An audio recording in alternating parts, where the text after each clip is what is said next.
Welcome, here I've got LG Wing and I'm gonna show you how to record the slow motion video at this device. Let's start by tapping on the camera button to open it, and for now we are in the standard photo mode. Let's change it by using this settings bar and just simply going to the right to more. Here we have access to other modes of this camera and one of this is the slow motion, so let's pick it.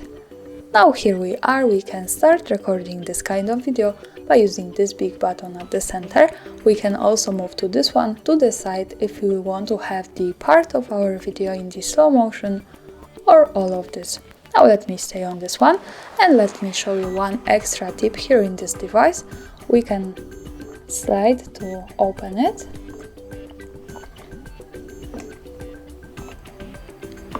And now we get access to advanced gimbal mode and advanced video recording. Here by using this settings bar we can also slide to the left and get access to the slow motion recording. So this is really pro and cool option here.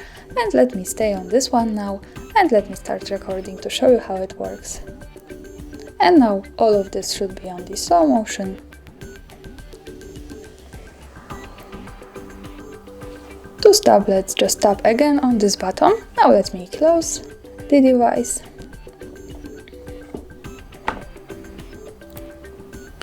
And to see the video, let's move here to the left to this button so we get quick access to the gallery, and now we can play it by tapping here. And as you can see, this is how the slow motion video looks like at this device. Thanks for watching, subscribe our channel and leave it a thumbs up.